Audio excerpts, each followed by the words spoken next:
Hello, hello. Slowly start to see people enter.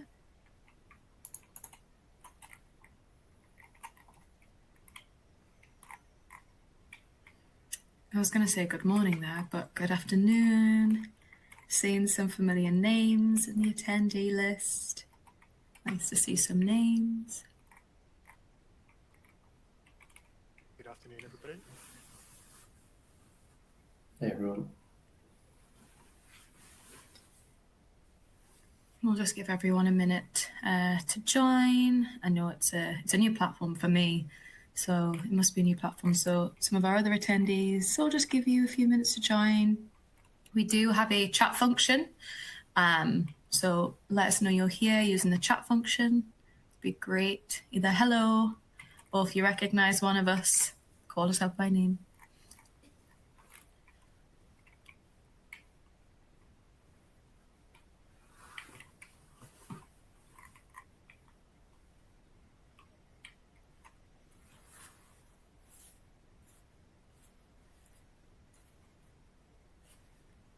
I'll give it a couple more seconds and then we can make a start.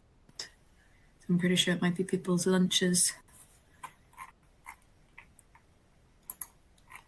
Just want to make sure you all get the time that you need.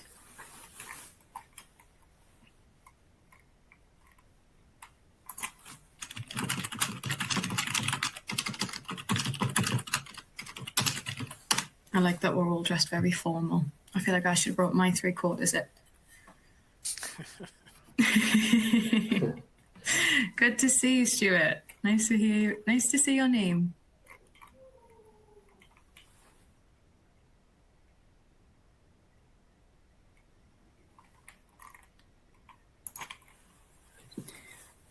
Okay.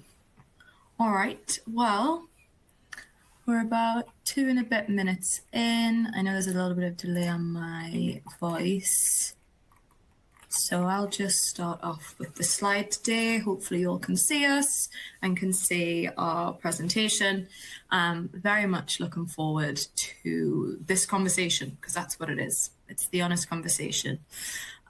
So thank you all for joining today and attend this webinar, probably during your lunchtime on a lovely, kind of windy Wednesday afternoon. This session, we're going to be looking at what it's like running a practice within the UK, specifically running a private practice in 2026. And this is going to be the honest conversation. We have a full hour today, and with the session, some general housekeeping. This session is going to be recorded and we will send it out to you once the session concludes. So don't worry if you missed something or there was a point that we said that you really want to listen to again, you can rewatch it.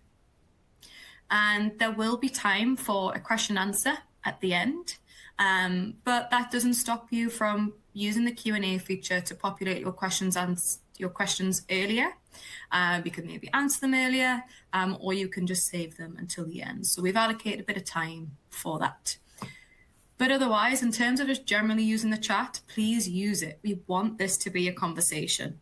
We don't want this just to be a conversation between us three. We want you to get involved, and we will be asking for your participation as we go through. So please don't be afraid of sending a few nice questions, nice messages, or even any points that resonate with you as we go through. So without further ado, let's look at the agenda for today before I introduce our panel. So today, we're covering four areas. The first area is where I'm going to provide you some context. I'm going to start by grounding ourselves in reality. And we're going to look at what the state of the UK private practice market is in 2026. So what are we genuinely dealing with right now? And this part is all about a shared experience. So we're going to have some facts and figures from the market research. We'll also have our experience. And we also want to invite you to share your experience and share with one another. So if some of the points feel familiar, fingers crossed, that's the point. Then we want to move on to see what a resilient practice looks like. So what is a successful practice? And with that one, we will compare and contrast and hopefully get some ideas from you on what you think makes a successful practice. Because we don't just want to present you with problems, like what the state of the market is like at the moment. We want to give you some solutions as well. Then we will look at, once we set some of that context, we will look at how Medibase supports a resilient practice. And we'll walk through the practice management experience at a high level in Medibase and also share a real case study from one of our clients, Superdrug Health Clinics, and how they bring operations, finance, and teams together in one system. And then at the end, we'll finish with a live Q&A, which I've already talked about. Please do use this chat, use it as we go, use it to save your questions to answer at the end. We want to hear from you. And anyone who's met me before, you will know I really like to talk, so please talk with me as well. So let's introduce the panel. So I'll start with myself because I'm already talking and rambling away. But I'm Tamsin. I'm the customer advocate here at Medibase by Cority. I've worked with this company for about 2.5 years now. Some of you will know me. I used to previously train on the platform. Now I'm here on the ground level, providing examples, getting real world experience from you folks and helping you and provide new solutions. And I'm here to bring the perspective on what's working and what isn't working, and also be the host of today. We also have two other fantastic colleagues, both from the product management team. First of all, we have Joe Bennett. Joe, would you like to introduce yourself? Yeah, thanks, Tamsin, and thanks for the comprehensive introduction. My name is Joe Bennett. I'm a product manager at Medibase. I look after what we call revenue cycle management. So anything to do with billing and finance. It's my job to ensure that our roadmap and the features that we're focused on aligns with our strategy as an organization, but also the needs of customers and ensuring that we're doing the right things at the right time to kind of serve the needs of our users. Thank you. Fantastic. And we also have Jake Seymour, who's also within the product management team. Jake, do you want to take it away? Yeah, thanks. Yeah. Hi, everyone. I'm Jake. I'm a product manager for the patient administration systems team, where we focus on the core practice management side of Medibase. So things like scheduling and workflows that support day-to-day operations. And I'll be focusing on what that actually looks like in practice and how patients move through the journey from booking to follow-up, and specifically how Medibase brings that experience together into one connected system, so teams aren't jumping between tools or duplicating their work. Amazing. Very much looking forward to this. Very fond of working with Joe and Jake within the product team. Some of you may have not met them before, so hopefully this is the first of many times. So let's get on to the first topic in our agenda. And this is where I'm going to paint the picture. I'm going to paint the scene. So we're going to look at what the state of the UK private practice is looking like right now as of 2026. And we're going to look at this from a macro lens at first. So what are the researchers out there saying? And then we're going to break it down by inviting you to tell us your opinion and your experience. And then we'll tell you ours from what we've learned through working with you. So let's look at this page here. And I'm going to leave this on the screen for you to digest a little bit. Because the headline here is quite simple. It's a market under pressure, but there's clearly demand there. But what's not keeping up is the margins. And whilst you read this, I want you to identify any statistics that jump out at you. If anything is particularly surprising or aligns with you and your experience, I want to hear it. And if you could just pop it in the Q&A chat, either put the figure in or put a little note. It'll be interesting to see what people's opinions are of the figures on this screen.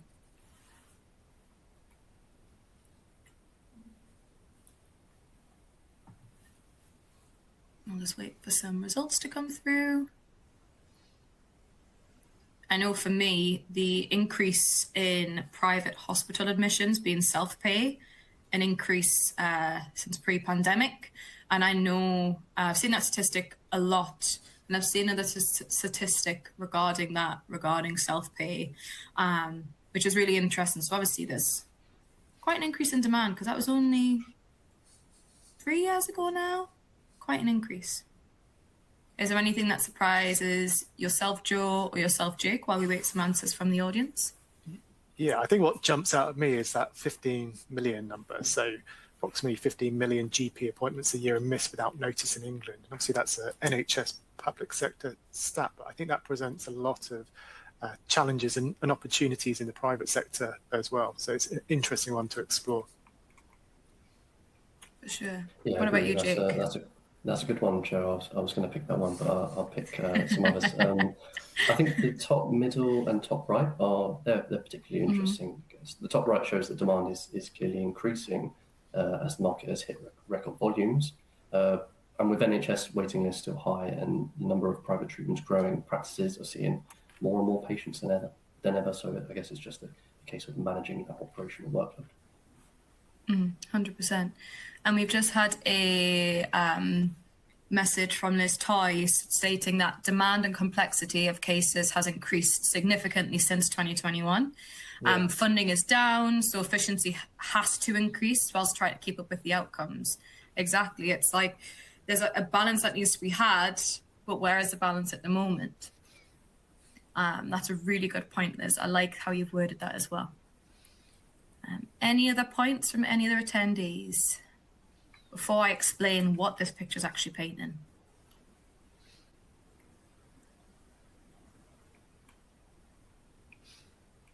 Okie dokie. So let me tell you what this means instead of just leaving this on the screen.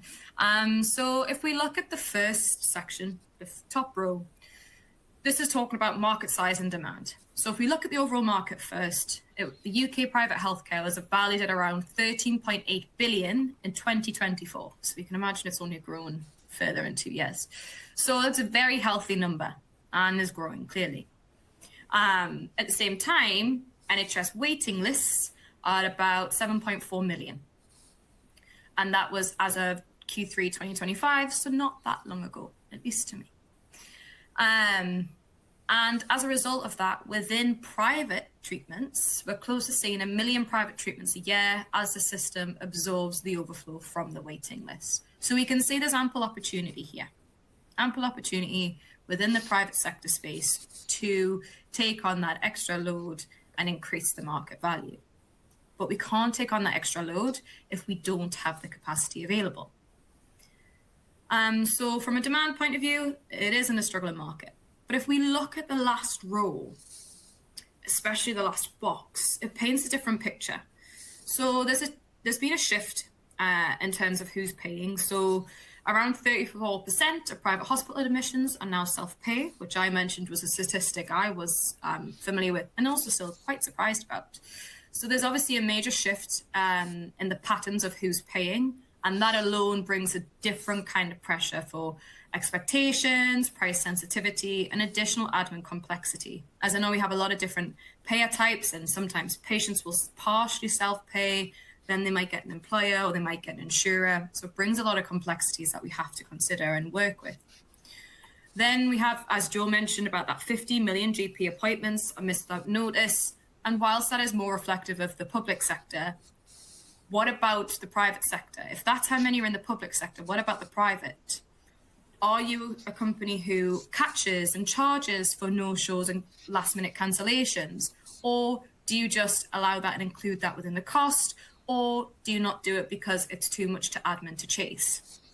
I know from experience, there was one client I was implementing who initially never had cancellations or DNA policies. They were like, we don't have a way to track that. I was like, that's a real missed source of revenue available that can help increase funding so that your clinicians and your staff have time to do the job that they're there to do, which is to be a human, interact with humans.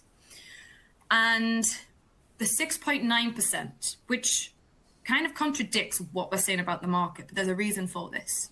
So the 6.9% market growth is down from years prior. Previously, it was about 9.8 to 14%.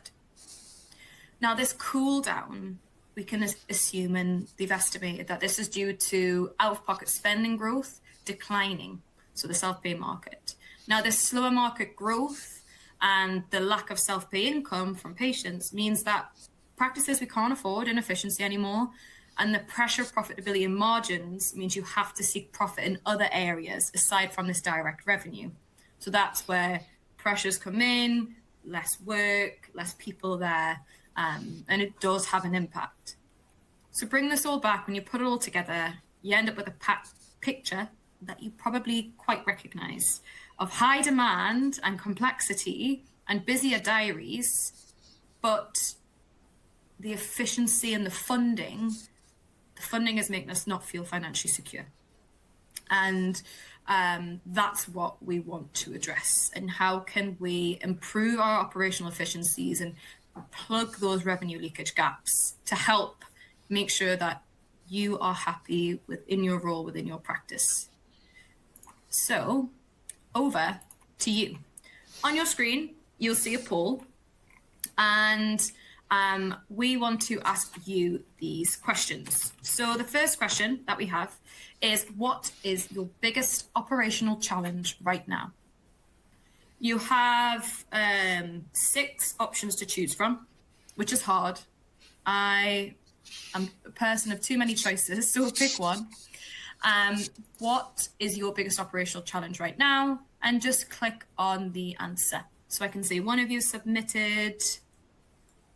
Just get some answers in. Let's see what comes through.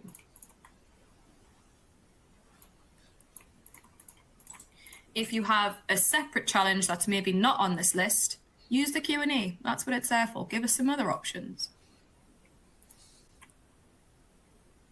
Jake, what one do you think is going to have the most votes? If it were down to me, and I'm not sure if I can actually vote in this, but I would expect kind of all of the above to feature quite heavily, because these challenges don't really tend to sit in isolation. They're kind of usually all connected, so that's possibly the easy way out for me to choose, but that's what I'd go for. I like it. That's a good one. Okay, I can see a message from Liz has just come in. Cost rising faster than we can increase prices. That's a really good point to make, especially with the economy at the moment. That's really interesting. I'm going to take that one and add it. Okie doke. We've got 15 out of 20 submissions. I'm going to give you a couple more seconds just to answer those before we move on. And let's see if Jake is correct. Let's see if his bet has been correct. Okie dokie. Let's see the results. Oh, an even split. You're at a tie. So the biggest operational challenges, the joint top place with billing errors and delayed invoicing, and also all of the above. So Jake, I'll give you that point. I'll give you half a point. Sure, you half guessed it. And then we can also see staffing gaps and admin burden on clinical teams, managing patient flow across different systems, and appointment no-shows and cancellations. But no one seems to be that concerned about the real-time visibility across sites or services, which is interesting. Okay, and also we're going to throw in Liz's one about costs rising faster than we can increase prices due to the economy. Next question. How many different tools or systems, so think tools like Excel, PowerPoint, Word, and then systems such as MS, stuff like that. How many do you use to manage your day-to-day operations? Is it 1 to 2, so you're pretty streamlined? Is it 3 to 5, so a few moving parts? Or you're not entirely sure, and that's part of the problem? So if you want to submit some of your answers, Joe, I'm going to pick on you. What's your bet for this one?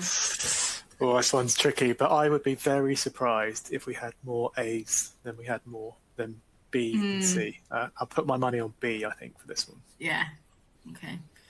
I think it would be C. I don't think people realize how many or even know how many they're using. Yeah, quite possibly. Yeah. Okay, we've got 7 out of 20 submitted. Think about, it's not just like what you log onto the web to do. When you log onto your computer that day, how many things do you have to open?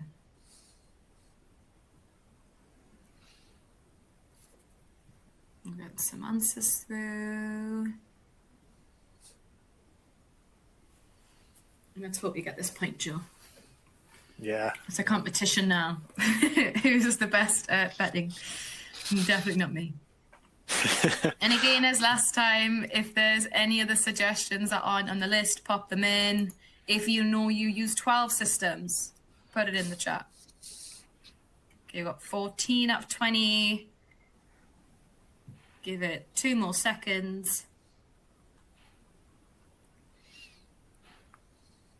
Okie dokie. So let's see what the results are. Oh, Joe, you get the full point. You get the full point. You're in the lead. So about 3 to 5. Exactly that one. So whoever streamlined, fantastic. Let us know how to keep it streamlined. But as Joe said, about 3 to 5. And I know, Joe, from your experience when you speak with clients and also do market research, that's kind of on average what you're seeing. Is that correct? Yeah, absolutely. And yeah, often more as well, particularly when there's no kind of core central platform for this. You know, you've got applications like spreadsheets finding their way into the process. And that's not just one spreadsheet. It could be multiple that are supporting different parts of the business, from booking through to cancellations and invoicing as well. Yeah, for sure. And then we've got 35.7% of our audience is not entirely sure, and that's the problem. And I think it's always good to take stock and take inventory. But let's move on to our last question. And this question, what would make the biggest difference to your practice in the next financial year? And we've given you 6 options. It might be hard to choose. But if you could wave a magic wand, what one of those options do you think would make the biggest impact to your practice in the next financial year? Let's see what answers we get. Now, this one, because I talked about magic wands, so I'm like, I'm going to wave mine and predict the biggest difference would be made by having everything run in one connected system. So if we've got 3 to 5 on average different systems being used, how much time could be saved by using one? That's going to be mine. Mine's going to be C. And let's see if we get some joint first going on. Yeah. Oh, I might be last. I might get 0. Yeah, I think what's yours going to be? C is like a nirvana kind of state, isn't it? I think. Yeah. From my perspective, but I'd probably go E. That's my area that I look after, and I think there's often the biggest opportunities in as well.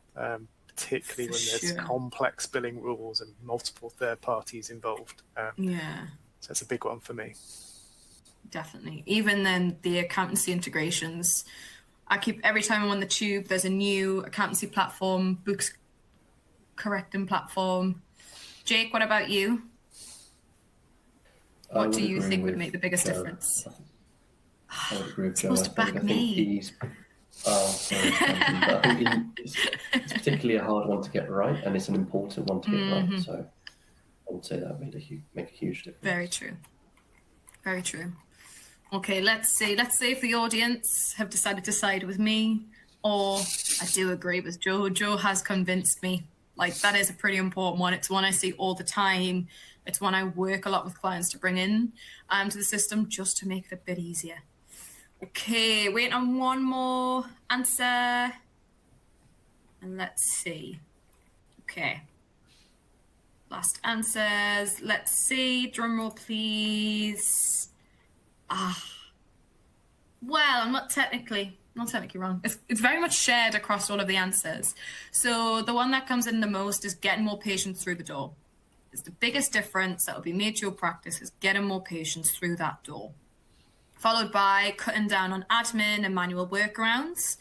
Especially if you're getting more patients through the door, you want that time for admin to be decreased and more effective. Followed by better visibility of financial and operational performance. And then in joint last place is reducing appointment no-shows and recovering lost revenue, having everything connected in one system. I'll take that 7.7%. And then streamlining billing across self-pay and employer patients. Okay, so I've shown you what the market's saying and what the researchers are telling us. You've told us what you're thinking. Now, I want to hand over to Jake to really just pick apart what we've been discussing. So, Jake, can you tell us what pressures are actually facing, breaking it down, what we've been talking about? Yeah, thanks, Tamsin. So we've kind of, for simplicity, we've broken it down into 3 different categories. So if we start with appointments and patient flow on the left-hand side, this is where a lot of the day-to-day pressure shows up. So you've got patients arriving not fully prepared, often because they haven't seen or understood the information they were sent, which slows things down straight away, straight off the bat. Cancellations are hard to manage, and when they happen, that often just gets lost rather than reused, that time. And then on top of that, high DNA rates are eating into already stretched clinician time. And diaries start to then feel overloaded, so it becomes really difficult to balance demand or protect what capacity you have remaining. So it's not just about booking appointments, it's about how the whole flow is managed around them.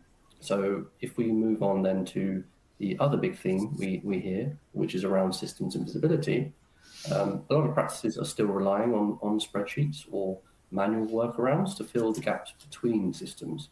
And this adds time and increases the risk of errors, because ultimately it's a human inputting that information. There's often no real-time view across sites or services, so teams are making decisions without the full picture. And that leads to duplication between the front desk, finance, and clinical teams, and ultimately a setup where bookings, notes, billings, and reports are all happening in different places. And the end result is more admin, less clarity. Yeah, no worries. And things just take longer than they should. Yeah, sorry, go for it, James. No, I was just going to say, especially at the middle part at the bottom, relates to what Liz said before about like the complexity of cases has increased. So like efficiency needs to increase, but how can it when there's a duplication because we're working across multiple systems? A really good point. Mm-hmm. Yeah, exactly. So the appointments and patient flow box and systems and visibility really speak to operational inefficiencies where errors generally compound across those teams. So that's a good point. And then finally, on the right-hand side, we have billing and revenue. And practices are dealing with multiple payer types, whether that's self-pay, insured patient, or employer-funded services, all with different rules. On top of that, variable tariffs and insurer requirements add another layer of complexity, making it easy for things to slip through the cracks. And that's where you start to see mischarges, delayed invoicing, and ultimately a lack of confidence in the numbers. And without a single clear view of your financial performance, it becomes very difficult to make informed decisions about how the practice is running. And you end up with revenue leakage, as it says down the bottom, where revenue is allocated but never received, and then opportunities are missed as off the back of that. That's great. So those are definitely 2 key themes. I'm sorry, I think there's a delay on my side. No worries at all. Yeah, you're right. Definitely two key themes of operational inefficiencies and then revenue leakage. So across all 3 areas, what you're really seeing is the same underlying issue, which is fragmentation, where there are too many disconnected processes and there are too many workarounds and then not enough visibility. So you can't really see the full picture of what's going on. And that's exactly what we're going to look at solving as we go through the rest of today's session. Amazing. Thank you for that, Jake. So hopefully those points definitely resonate with some of you. So we've obviously presented some problems that are going on in the market, going on with private practice that you relate to and are feeling the pinch of. But we don't want to bring you just problems. We want to try and bring you some resolve and maybe start to consider, well, what does a resilient practice looks like? What does a well-run practice looks like that can handle the issues that are being faced by the market at the moment? And Joe and Jake are going to take the reins again on this one, and they're going to give you the insight as to what a successful practice looks like and also what the experience can truly be. But before we hop on into that, use the Q&A. This is an open discussion. It's written on the screen. Tell us what you think makes a well-run practice, or what you use that you think makes your practice run particularly well. It could be things that you have researched and found out from other people. It could be things that you've been told have been really good to do. Use the Q&A chat. We've got some fantastic input from Liz, so it'd be great to see some more. But I'm going to hand over to Joe. And as Joe starts to demonstrate what a successful practice should look like, please do put your answers in the Q&A box. Joe, take it away, please. Great, thanks, Tamsin. So yeah, this is our kind of view of what a successful practice looks like and what it involves. And if we start on our left-hand side of those key inputs, so two of which being one, strong patient demand. So that's looking at making sure you've got diaries that are fully booked. And on our poll previously of the thing that will make the biggest difference, this is one of the biggest challenges and one of the things that make the most difference to you guys. So it's a really important one. And in addition to this, we want our patients to be well informed as well. So this means that they're coming into our practices, understanding why they're coming in, what's going to happen and where they need to be, but also providing us with information that will let us deliver those services in the best way possible. So at the centre of all this, so where the kind of operational centre, where our clinical care, where our administrators come together, when this is all well connected, well coordinated, it creates a solid core that supports consistent performance across the practice. And then when we think about outcomes, some of these will be quite obvious, but what we're looking for is high customer satisfaction. And that will be driven by things like the quality of care, obviously, but the fact that they're well informed, that they're able to have the services delivered when they're required, that there's low wait times. And complementing this as well is employee satisfaction. And this really comes down to efficiencies as well, and allowing employees to be able to deliver and do their job without all of the things that slow them down, such as the administrative burden. And especially the informed patients' employee satisfaction. Joe, you know this, I tell you this all the time. I think we're us in the call today are in such a unique position of we are also serviced by the industry we service. So we are all patients, whether it's with a public sector, with a private sector company, and we want to have good experience. We want to have a great patient experience. We want to know that we can follow these easy steps and I don't have to worry about it. Everything's automatically calculated and done. There's no errors. But also as an employee in this industry, I want to make sure that my time is effective. I can still do my job to the utmost that I can, to the quality that I can, without feeling the pressures of the economy or without feeling the pressures of efficiency. So I think it's really important that we look at ourselves of what we would like to experience and what as employees we would like to experience to generally just put everything back into that practice. I think that's my favorite point from this. Yeah, absolutely. Thanks, Tamsin. So yeah, carrying on down that list, we have accessible performance data. So this is about reporting, being able to see what's working well within the practice and perhaps where some of those challenging areas as well that allow you to focus in on them and make changes to improve it. We've got the effective financial management piece, so alluding back to a lot of the content that Jake was talking about around how do you manage pricing, eligibility, and also invoicing and debtor management, and having that processes automated, having the access to the data for that will improve and lead to kind of more effective management of the finances. And then this kind of covers across all of those things. Is the operational efficiency has an impact on, as I said, employee satisfaction. So ensuring that people have to do their jobs at the time when they need to do them and removing any blockers to ensure that this whole operation is run smoothly and efficiently. And kind of underpinning all of this, we can think about the operating principles that we need to work towards as well. So making sure that there are compliant processes, and particularly relevant when we think about control of data and GDPR, for instance. Ensuring that there's a healthy service mix, so diversifying income streams and making sure you're not too reliant on particular areas within the business. and a very obvious one around prioritizing clinical safety, making sure that is built into your systems and your processes. And finally, leveraging integrated systems, so coordinated patient care, helping drive efficiencies and making sure that data is available in the right places at the right time. And when you put all of these things together, ultimately you've got a system that works and it delivers those outcomes that really matter. For sure. Especially the integrated systems piece. It's definitely been a buzzword that's been going out for sure across any kind of SaaS platform.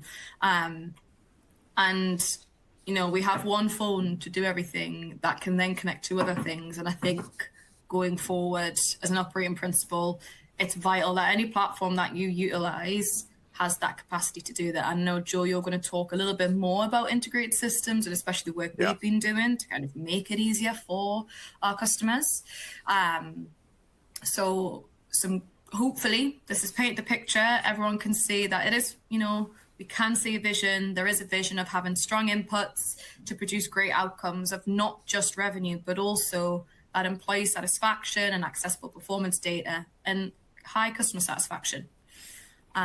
So now we're going to move along to Jake, who's going to talk to us about the...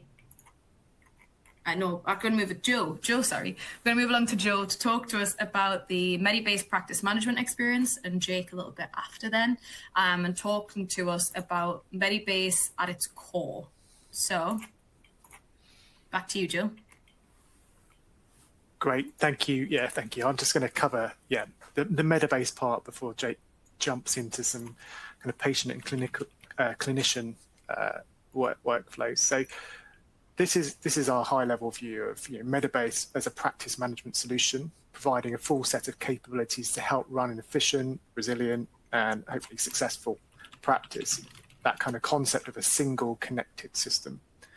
So at its core, it enables both patients and clinicians to interact with the system to provide both control and management of the services that are delivered. So you have the administrators within your organization who can look at the configuration and the data.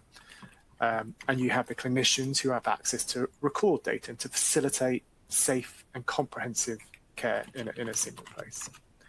And maybe perhaps a bit more uniquely, patients can also use our portals to access their own data and manage their own data, but also book services and appointments and see the results of those appointments in a single place. We obviously have a lot of integrations, and they're kind of native to the platform into third-party systems that people expect to support the end-to-end service delivery, namely things like pathology. So the triggering of new pathology tests and then the management and control of how that request is submitted and comes back to back into the system, so results could be shared with patients. Similarly, with our PACS systems for medical imaging workflows as well. Integration with prescribing database, so First Data Bank in this instance, an ability to enable e-prescribing via Signature RX. And then finally, on those kind of more native integrations is health code for insurance billing claims and processing those successfully. But a really big and important point that we want to talk about is the latest kind of developments to our enterprise API, which really opens up the possibilities for organizations in how their systems interact with Medibase. It gives the opportunity to integrate things like your ERP systems, CRM systems, and this opens up lots of opportunities, particularly if you think about things like marketing journeys and workflows and how you can use the data that's recorded within Medibase around patients and appointments that they attend to drive more demand and to provide a much more kind of joined up experience for your customers and patients. Right, Jake, so I'll hand over to you now to talk about a kind of example of the the end-to-end workflow for both patients and clinicians, and some of the features that we can consider when we're thinking about that within Medibase. Yeah, great. Thanks, Joe.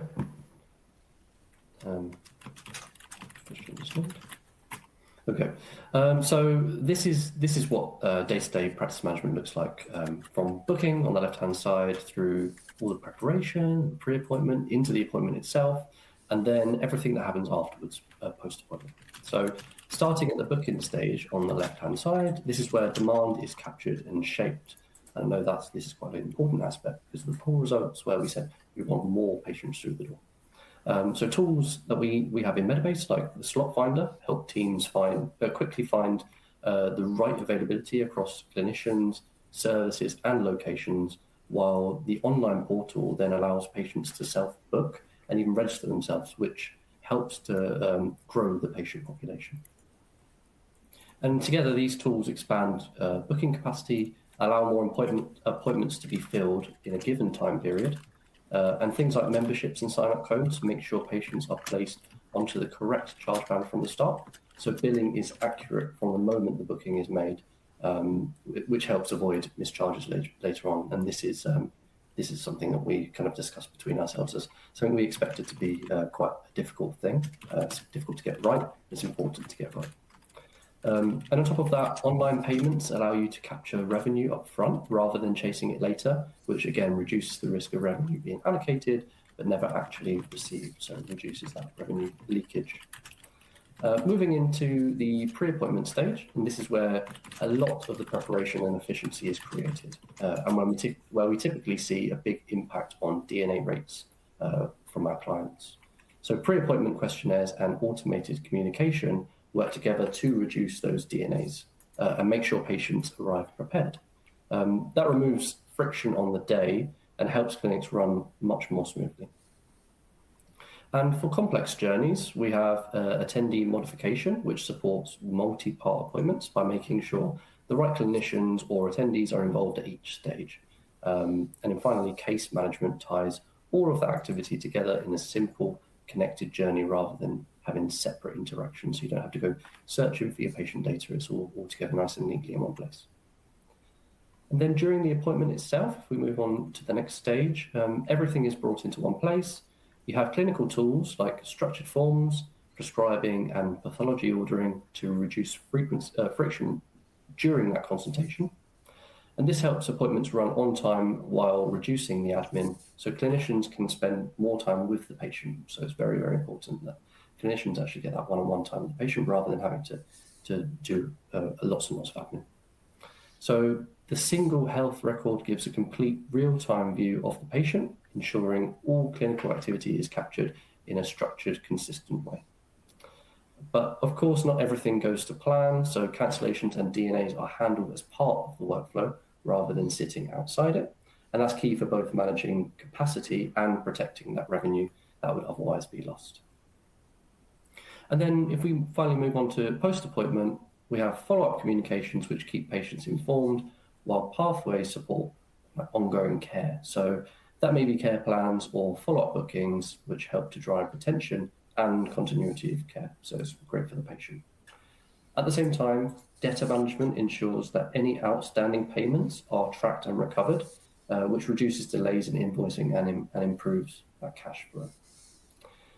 And when all of this is connected, that's what really drives the outcomes we talked about earlier. So patients are more prepared, they have a better experience, clinicians use their time more efficiently, and there's much clearer real-time visibility across performance and financials. So underneath that, it ties back to the core principles that we spoke about, where we have more consistent and compliant processes, we have better integration between systems, and ultimately a setup that supports clinical safety and more predictable operations. So at that point, you're not just managing appointments, you're driving growth, efficiency, and retention all within the connected system that we call Medibase.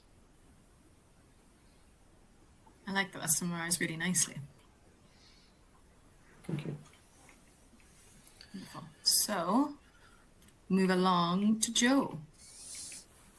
Great, thanks, Jake. Thanks, Tamsin. So the final part of this is to talk about operational control. So I'm not going to go through all of the features in detail, but what we wanted to do here was kind of expand on some of the behind the scenes pieces that are in control of your administrators and the practice itself, and the features that can help drive some of those benefits that we've been talking about, such as efficiency, revenue leakage, and the real-time visibility. So on the left-hand side, you can see kind of the service definition and clinical schedules features that support the definition of those appointment types. So particularly when you've got complex examples of multi-person appointments, multiple clinicians, and the eligibility of those services, being able to set that up front, and then link into your kind of clinician schedules of who can deliver what services, and doing things such as setting service controls and limits to avoid overburdening your clinicians, giving them the time to do the kind of vital admin that they need to on the back of those appointments, to help smooth that process, make sure that they're as efficient as possible. And linking to that kind of efficiency point as well is around appointment management. So Jake was talking about some of the pre-assessment questionnaires and how they link through to our clinical forms. So the information is available to clinicians in real time in the appointment context. And workflow definition, so a real powerful feature within Medibase is specifically around how you can automate some areas of the platform for some workflow. So that might be around care plans or discharge letters or satisfaction surveys that can be automatically triggered off the back of an action with Medibase when you, for example, discharge a patient, and then it automatically sends that survey directly to them to capture the data, and it doesn't have to be done by a manual task or a manual workaround to do that. And then the big area of billing rules, so to how do we prevent that revenue leakage and improve cash flow, so particularly when you're dealing with complex areas of third parties and different price lists. So this can all be managed within our really powerful billing rules engine to allocate specific credits, to do that pricing, do those cancellation rules that drive invoicing and the whole debtor management piece within the system. Interesting stat in this area is that kind of often, like between 20 and 30% of services aren't being billed within a practice when there's no kind of clear systematized way to capture what's being delivered. So there's really opportunity there across many organizations. And then finally, the real-time visibility point. So the data that's in the system accessible to the right people at the right time, and how you can supplement that through customized reporting, but also, again, a relatively new feature that it's a data warehouse for Medibase, where you can sync all of your data from Medibase and then use it in collaboration with your other downstream systems to give you real powerful reporting to again, draw back to that point I raised earlier around looking at where things are working well, but also where those opportunities are to improve the operations or the how you're delivering care within the context of your practice. Fantastic points, especially I think my favorite thing with schedules is the limitations of like the number of times a certain appointment type can occur within a clinician schedule. So say I've got health checks, they take quite a long time. As a practitioner, I want to limit it to only allow 5 a day. So I have the admin time around that to do other smaller tasks to complement those. So that really helps. And then also on top of that, so whilst obviously we're looking at operational efficiencies with appointment management and clinician schedules, the billing rules actually also plays into those operational efficiencies. So your clinicians do what they're supposed to do. They only do these appointment types at this cost. And I know a client a while ago, they just reviewed questionnaires. Questionnaires would come in, they'd review them and send them off to another practitioner, like a third party physiotherapist. And that would take a lot of time. And that is an opportunity for missed revenue. And they didn't realize it was an opportunity where they could create a service that they could then charge for as a one-off occurrence for those reviews. So that's a way they could kind of capture and make sure the funding could increase so that there was opportunity and more space to do the role that they should do with interacting with humans. So hopefully what we've seen so far has been an overview, and then it's gone a little bit more granular into each. So we present you with a problem. We've given you as Joe said before, the Nirvana solution, and then we've broken it down a little bit more. But what is all of this without proof, without a case study? And we mentioned very early on that we had a case study to present to you, and this is what I'm going to talk to about now before we move on to the Q&A and close. So to bring all of this to life, because it's very much been theory of, in an ideal world, we have this, and here are these potential solutions like Slot Finder, schedules, limitations. But I wanted to bring you a real life example of Superdrug Health Clinics. They're one of our clients. They are fantastic.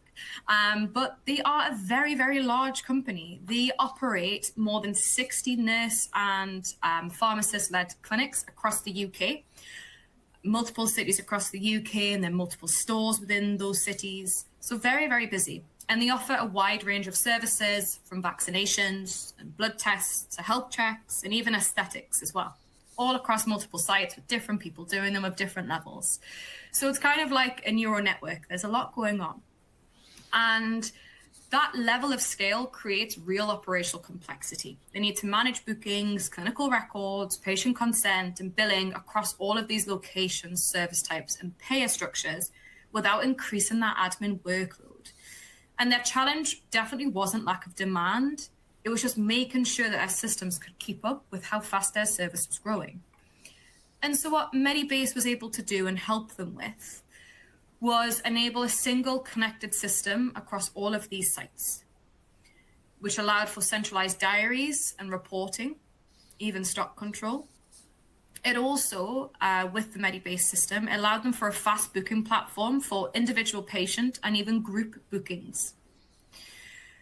It also introduced automated appointment confirmations and reminders, and including those pre-appointment questionnaires that Joe and Jacob mentioned before, which would then pre-populate the clinical form. So the practitioner, the nurse, the pharmacist would just go in, do their clinical role, view that completed answers that's already been pre-filled for them, and move on. They also had a special integration for digital consent to be recorded within that appointment same day and maintained on the patient medical record. Also, as you mentioned very earlier on in this kind of talking, is the cross multiple locations. So multiple nurses and pharmacists across multiple locations with different diaries changing every single day. Medibase allowed them to have that individual platform to control and change that and notice where required. And lastly is the billing rules. The billing rules process was built rather than handled afterwards. The billing rules process was built as a fundamental item that now allows them that flexibility to introduce and open up wider across the UK. So the complexity doesn't disappear, but it became controllable. And this is what allowed Superdrug Health Clinics to operate sustainably at such a scale, and even more so, by running their clinics in one system rather than managing across multiple tools and workarounds. And that's the real point of this case study, and why we wanted to talk about them today, and why Superdrug agreed to talk about it today, is because they don't just use Medibase to book appointments, but they use it to run their clinics as a business profitably and at scale, all in one system. So, to end our call today, thank you so much for your participation. We've seen all of your questions come through in the chat, and some really good points. Liz, particularly, has some fantastic points that hopefully some of you have resonated with. So before we close, we do want to open the floor for any questions that are going to come through. So please submit your questions using the Q&A chat to myself or to Joe or to Jake. So if you've got anything regarding revenue cycle management, throw it Joe's way. Anything regarding the operations aspect, throw it to Jake, or throw it to me if you have any other questions about practice management, about Medibase, and about that one singular platform that can do the majority of what you need.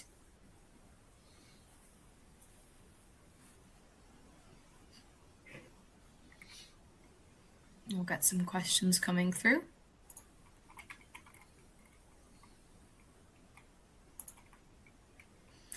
No problem. Thank you for joining. That was fantastic. Nice to have your input, Sarah.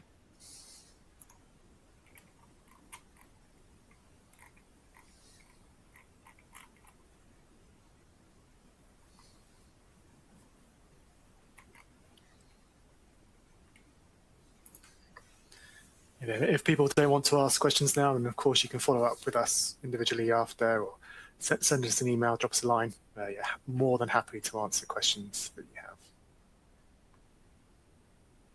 For sure. And if there's anything that we've talked about, either Jake's talked about or Joe's talked about regarding anything today, we also have the support platform where we can always open up a conversation if you're interested in exploring those. Yeah, great. We have a question come through. Yeah, Joe, I'll let you take this one. This is your field. Yeah, so have you developed any AI telephony integrations? So obviously AI being a very, very hot topic. So the answer is no, not yet. But we have a kind of AI roadmap that we are developing to look at a number of different areas, from kind of ambient listening integrations through to AI phone agents, which is what you're talking about here, that can help solve some of the, I guess, the call center challenges, either via chat or telephone, to enable patients to book directly with those agents. So that's something we're currently exploring and working out kind of timelines of how we can deliver that. So not yet, but hopefully soon. Oh, and similarly, there's another question just coming through. Question, yeah. Yeah. So this one is linked to what I was talking about around the ambient listening piece. So what we're investigating at the moment is how some of those tools can support within the clinical context of recording data, particularly in the clinical forms. So obviously this can become quite complex, and what we want to look at is how we can structure that data from the ambient listening tools in a way that is both kind of safe but also efficient into those clinical forms, that doesn't introduce administrative burden again on the clinician. So I think that's an amazing use case that's going to deliver a lot of value, and something we're working towards at the moment. Fantastic. Definitely AI is a hot topic of conversation, and it's been on our minds for a long time. So exciting to see how that grows. And Stuart, not so much a question, but interested in having a conversation deal about this for our business. Yeah, ping us a message after you have my email, I know for sure, and let us know specifically what you're looking to talk about. And we'll see how we can work with you. Yep. It's always a pleasure. Okie dokie. If there's no more questions coming through, as Joe mentioned, please feel free, if you have any questions after the fact, once you've digested everything, do let us know.